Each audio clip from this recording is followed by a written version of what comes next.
Assalamualaikum warahmatullahi wabarakatuh. Salam semuanya. Di sini aku akan menjelaskan ekonomi makro pertemuan ke-9, yaitu permintaan agregat. Nah, di sini aku memakai PPT dari Bapak Muhammad Afin Nizar. Nah, sebelum kita masuk, di sini kita ketahui dulu nih, apa itu kurva IS, apa itu kurva LM. Nah, kan kalau di sini tuh nggak dijelasin tuh singkatannya apa atau gimana gitu kan.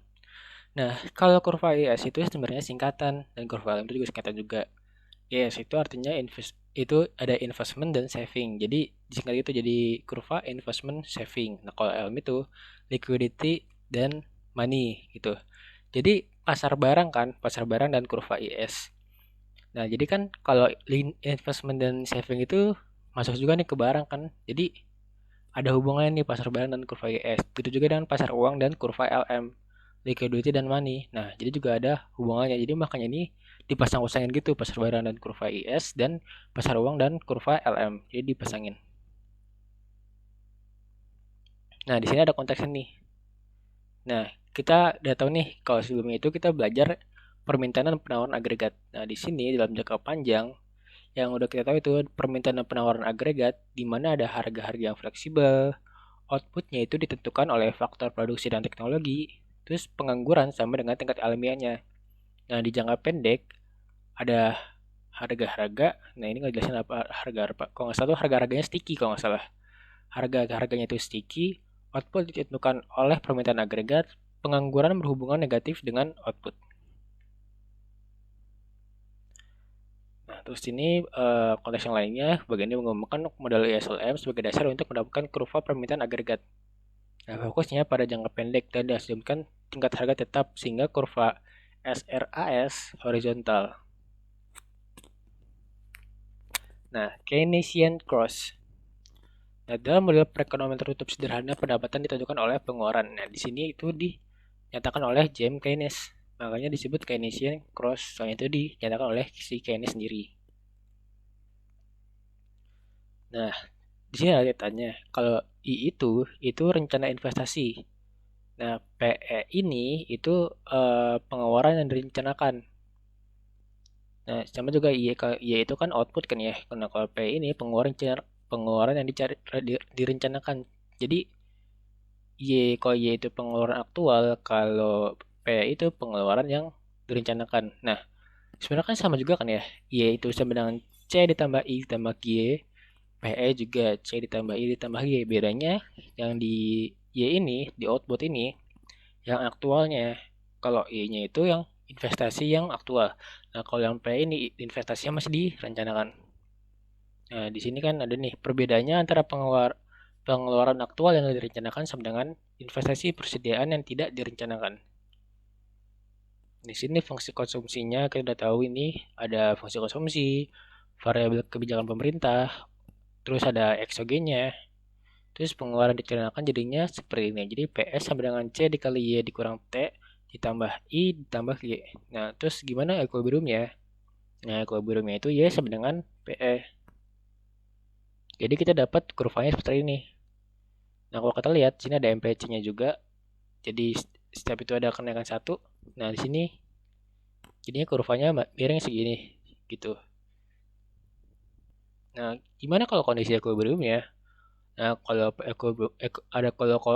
kondisi equilibrium ini, nah kalau di sini kan kita lihat nih, PE ini sama dengan C ditambah I ditambah G. Nah, ini I-nya masih direncanakan kan? Nah, kalau gimana kalau equilibriumnya? Nah, kalau PE-nya ini udah sama dengan yang Y. Yang maksudnya itu, kalau investasi yang direncanakan itu sama dengan investasi pada yang output aktualnya. Jadinya bakal se 45 derajat ini. Nah, di sini equilibrium nilai pendapatan. Nah, di sini pendapatan equilibrium tuh di sini. Nah, kita tahu nih, sini tadi kita udah tahu kalau PE-nya itu di sini. Terus kalau equilibriumnya bakal diketemu di sini. Nah, peningkatan belanja pemerintah. Nah, kalau ada peningkatan belanja pemerintah atau government-nya naik, nah maka PE-nya pun bakal naik juga ke C ditambah I ditambah G2. Nah, untuk PE-nya ini juga ini tetap di sini gitu kan. Karena kan output yang aktualnya di sini kan. direncanakannya sama dengan output akwalnya gitu. Nah, di sini dijelaskan pada Y1 atau output 1 terjadi penurunan persentase persediaan yang tidak direncanakan, sehingga perusahaan meningkatkan output dan pendapatan naik menuju equilibrium baru. Jadi outputnya naik, governmentnya juga naik. Jadi yang awalnya itu PE1 sama dengan Y1 berubah ke PE2 sama dengan Y2. Nah, gimana sih pemakaian untuk sigma Y? Nah, kita sebenarnya juga udah tahu nih, kalau Y sama dengan C ditambah I ditambah G, ini kondisi equilibriumnya, perubahannya tinggal ditambahin sigma doang gitu. Karena I-nya eksogen, kita hilangin I-nya, tinggal sigma C ditambah sigma G, sehingga, nah, MPC itu kan kita tahu rumusnya sigma C sama dengan MC, C sama dengan MPC dikali Y.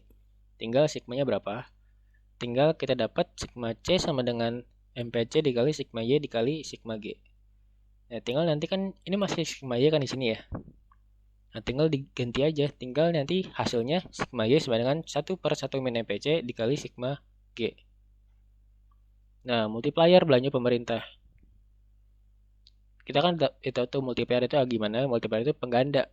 Yang kita tahu itu kalau multiplier pajak, apa sih multiplier dari inflasi, kita kan tahu tuh pengganda dari inflasi gimana. Nah, kalau multiplier belanja pemerintah itu gimana sih?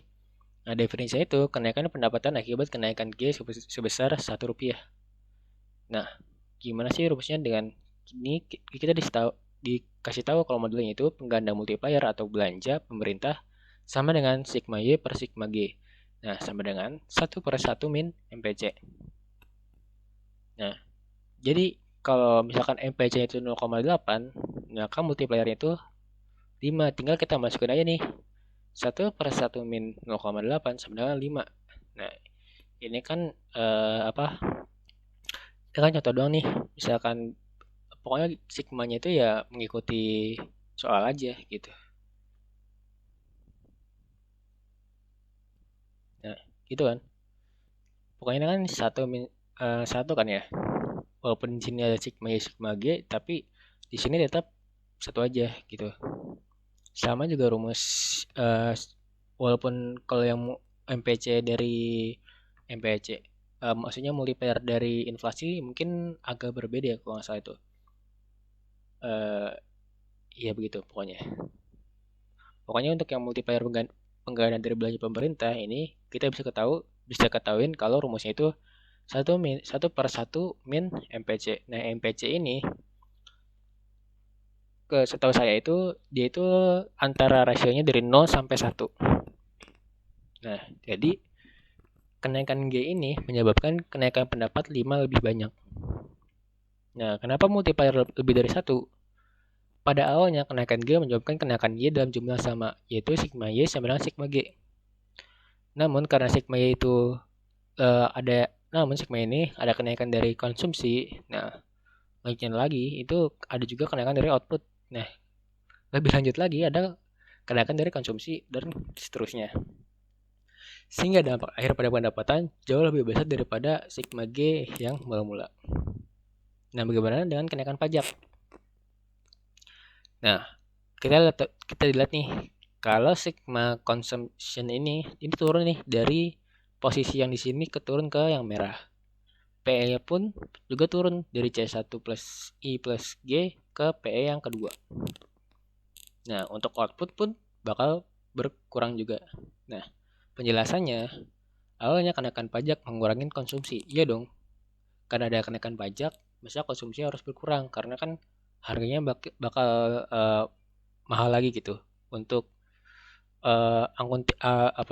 untuk memilah-milah kayak mengorganisasi keuangannya. Jadi kita nggak bisa sembarangan untuk mengkonsumsi sesuatu gitu. Makanya karena adanya kenaikan pajak, maka pengeluaran yang kita rencanakan itu harus kita kurangin lagi gitu.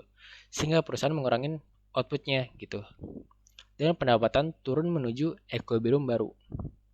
Nah, pada Y1 terjadi penumpukan persediaan yang tidak direncanakan. Nah, pemanfaatan untuk sigma Y. Nah, sigma Y ini kita udah tahu nih kalau rumusnya gimana tadi kan juga ada dijelasin. Nah, di sini ini kondisinya equilibrium dalam perubahan. Nah, kalau yang tadi itu I-nya eksogen. Nah, kalau ini I dan G-nya eksogen. Sehingga kita bisa dapat MPC dikali sigma Y dikurang sigma T. Nah, solusi untuk sigma Y gimana? Jadi 1 min MPC dikali sigma Y sama dengan minus MPC dikali sigma T. Sehingga akhirnya kita dapat sigma Y sama dengan min MPC dibagi 1 min MPC dikali sigma T. Nah, T ini pajak ya, tax gitu. Nah, multiplier pajak. Nah, tadi kan multiplier belanja ya. Nah, pajak tuh gimana? Nah, multiplier pajak itu tinggal kita minus MPC dibagi 1 min MPC. Sehingga kita dapat rumusnya kalau MPC 0,8 maka minus 0,8 dibagi 1 min 0,8 sehingga multiplier pajaknya itu minus 4. Nah, kalau yang tadi kan kalau buat yang belanja itu kan 1/1 min MPC. Sedangkan ini minus MPC per 1 min MPC. Nah, untuk multiplier pajak itu sifatnya negatif. Kenaikan pajak mengurangi konsumsi yang menurunkan pendapatan. Nah, kalau lebih dari 1 dalam nilai absolut, absolut maksudnya itu misalkan minus, nah berarti tetap dihitung positif. Perubahan pajak mempunyai efek pengganda pada pendapatan. Nah, kalau multiplier pajak lebih kecil dari pengganda belanja pemerintah, konsumen menghemat bagian, yaitu 1 min MPC dari pemotongan pajak. Sehingga dorongan awal belanja dari pemotongan pajak lebih kecil daripada kenaikan yang sama dalam government atau pengeluaran pemerintahnya. Ini untuk artinya. Nah, ini kurva IS-nya atau investment saving. Nah, kurva IS ini adalah grafik yang menunjukkan semua kombinasi R dan Y atau suku bunga dan output yang menghasilkan equilibrium di pasar barang. Ini misalkan pengeluaran output aktual sama dengan rencana pengeluaran. Ya kan P ya ini berarti pengeluaran output aktual, berarti Y sama dengan rencana pengeluaran PE. Nah, persamaan untuk kurva IS itu Y sama dengan C dikali Y dikurang T eksogen ditambah I dikali R ditambah G eksogen. Nah, untuk kurva IS gimana? Di sini, kalau kalian nih kalau suku bunganya turun, maka investment E-nya dan Y-nya ini bakal naik.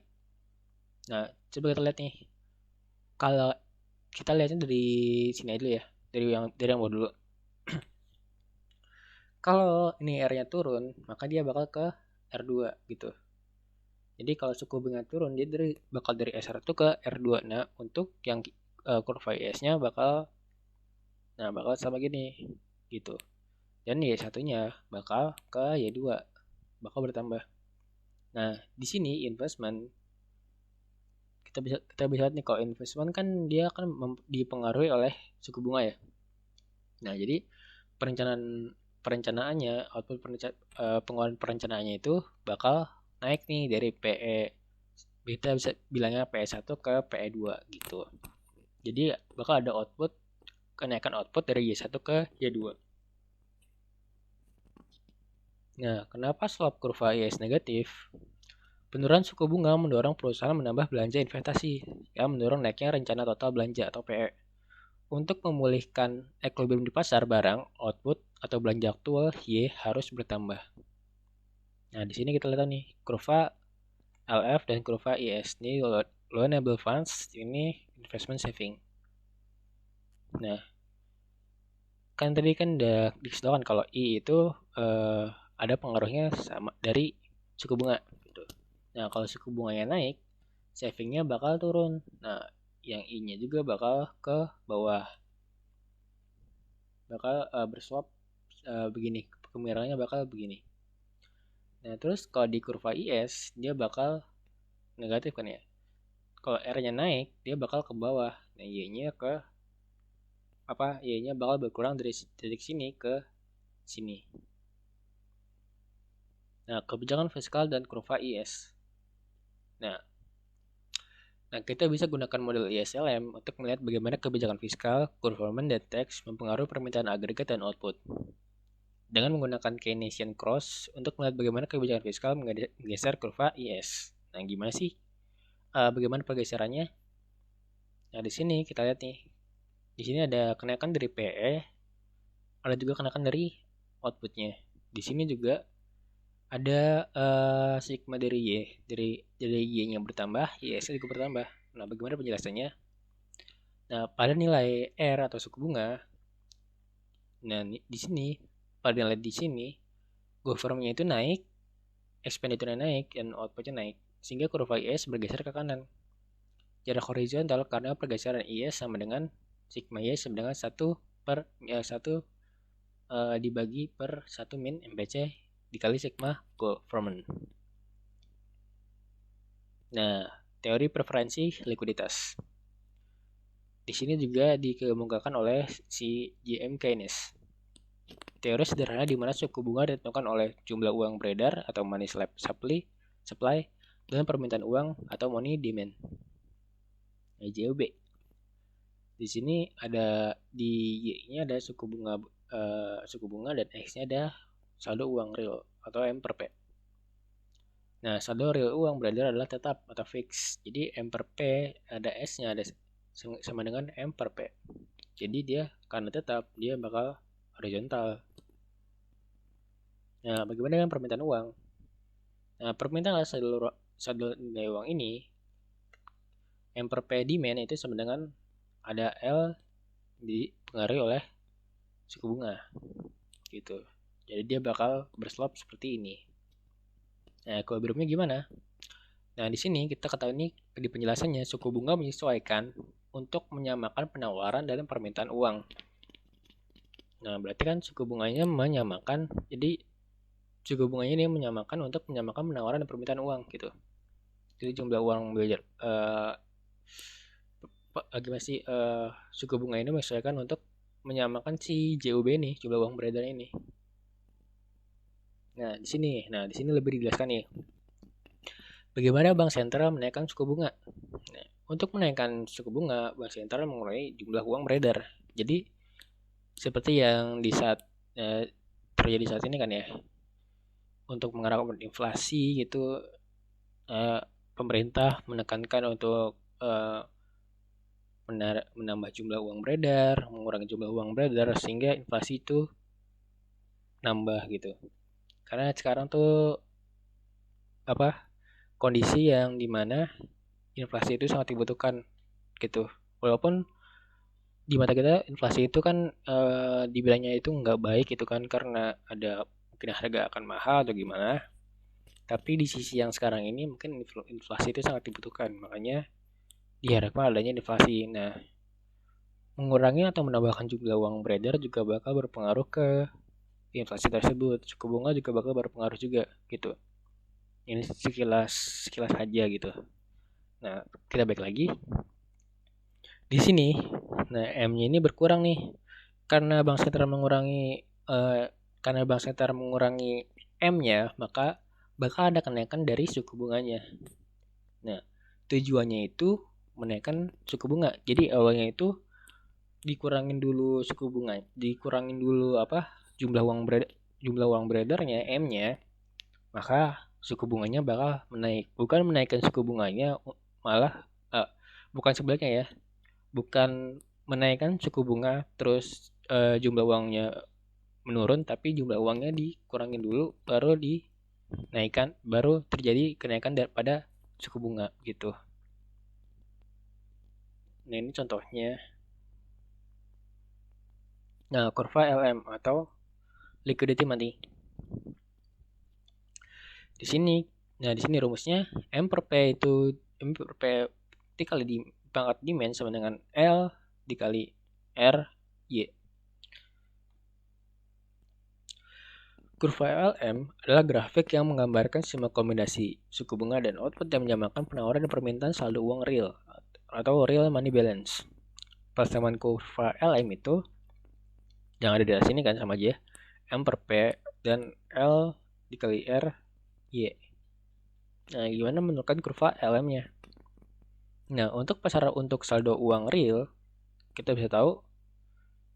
Nah, di sini ada L yang pertama, nah, jadi kalau suku bunganya naik, nah, dan di LM ini, kurva yang L ini bakal naik juga nih. Bakal naik ke sini. Di sini kan M-nya itu kan kita dianggap diasumsikannya tetap kan ya. Jadi bawah horizontal, tetap horizontal. Terus untuk kurva LM bagaimana? Nah, untuk kurva LM ada kenaikan suku bunga. Nah, kurva LM-nya bakal tetap ke atas dan outputnya bertambah. Kenapa slope kurva LM naik? Nah, kenaikan pendapatan menaikkan permintaan uang. Karena penawaran saldo real tetap atau fix, terdapat kelebihan permintaan atau excess demand di pasar uang pada suku bunga awal.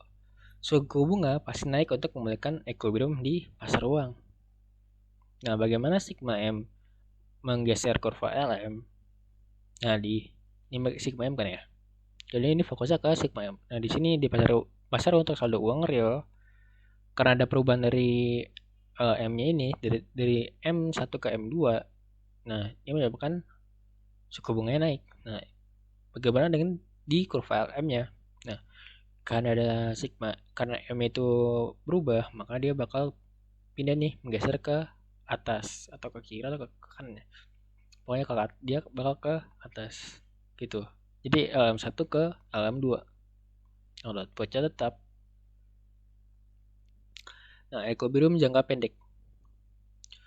Equilibrium jangka pendek merupakan kombinasi R dan Y yang secara simultan memenuhi kondisi di equilibrium di pasar barang dan pasar uang. Dengan rumus Y sama dengan C dikali Y dikurang T ditambah I dikali R ditambah G. Dan M per P-nya sama dengan L dikali R Y. Di sini kurvanya adanya, nah di sini equilibrium kan ya, ini equilibrium dari LM dan IS. Jadi liquidity money dan investment saving ini saling bertemu nih di satu titik, yaitu di titik di sini. Jadi akibat dari pertemuan dari LM dan IS ini, kita mengetahui equilibrium suku bunga dan mengetahui equilibrium tingkat pendapatan. Nah, di sini big picture atau konsepnya gitu ya. Nah, dari Keynesian Cross, ada Theory of Liquidity Preference, ke ES Curve dan LM Curve, sehingga menjadi ES-LM model. Nah, di sini berpengaruh ke Aggregate Demand Curve dan Aggregate Supply Curve. Nah, di sini diciptakan model of Aggregate Demand and Aggregate Supply, sehingga ada penjelasan dari fluktuasi jangka pendek. Nah, mungkin kita bakal kita baca rangkuman sedikit kali ya, buat kita throwback lagi gitu, biar lebih diperjelas lagi. Nah, Keynesian Cross itu apa sih? Jadi Keynesian Cross itu model dasar penentuan pendapatan. Yang kedua, menganggap kebijakan fiskal dan investasi sebagai eksogen. Dan yang ketiga, kebijakan fiskal memiliki efek pengganda atau multiplier efek pada pendapatan. Nah, di sini kan dibilang itu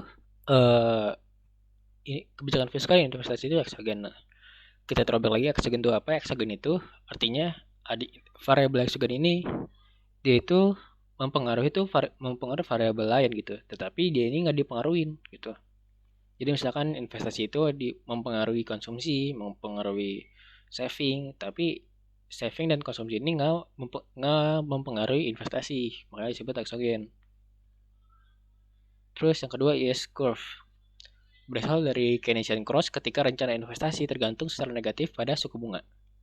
Menunjukkan semua kombinasi R dan Y yang menyamakan suatu rencana pengeluaran dengan pengeluaran aktual atas barang dan jasa. Nah, yang ketiga, teori preferensi likuiditas. Nah, yaitu model dasar penentuan suku bunga. Yang kedua, menganggap jumlah uang beredar dan tingkat harga sebagai eksogen. Nah, kita tahu eksogen itu apa tadi. Yang ketiga, kenaikan jumlah uang beredar menurunkan suku bunga. Nah, kenapa kan kita flashback lagi nih, kenapa jumlah uang beredar itu menurunkan suku bunga gitu kan? Nah, karena tujuannya bukannya kenapa ya, tapi emang kalau misalkan kita emang tujuannya ingin kalau tujuannya itu menurunkan suku bunga, maka kita harus menaikkan jumlah uang beredar. Kalau kita tujuannya ingin menaikkan suku bunga, maka kita harus mengurangi jumlah uang beredar gitu. Nah, terus yang keempat, liquidity money curve. Berasal dari teori preferensi likuiditas, di mana permintaan uang tergantung secara positif pada pendapatan. menunjukkan semua kombinasi R dan Y yang menyamakan permintaan saldo uang real dengan penawaran uang. Nah, terus model ISLM. Tadi yang nyatu ini kan. Terus ini adalah perpotongan kurva IS dan LM yang menunjukkan titik khusus yaitu Y dan R yang memenuhi equilibrium di pasar barang dan pasar uang. Jadi intinya itu model ISLM ini. Jadi kan kita tahu nih kurva IS itu gimana, kurva LM gimana. Terus mereka ini bertemu di satu titik. Nah, di satu titik ini maka akan terjadi bukan terjadi, maka kita akan mengetahui atau kelihatan nih Y equilibrium dari Y dan equilibrium dari R atau suku bunga dan pendapatan atau equilibrium dari suku bunga dan equilibrium dari pendapatan di mana gitu. Nah, karena materi yang saya jelaskan sudah selesai, untuk pembahasan materi kali ini cukup sampai di sini saja. Terima kasih. Semoga apa yang saya ajarkan dan apa yang saya jelaskan dapat bermanfaat bagi kita semua. Semoga pembahasan ekonomi makro ini berguna untuk kita semua dan dapat bermanfaat atau mungkin bisa diajarkan kembali ke teman-teman kalian semua. Terima kasih atas perhatiannya. Wassalamualaikum warahmatullahi wabarakatuh.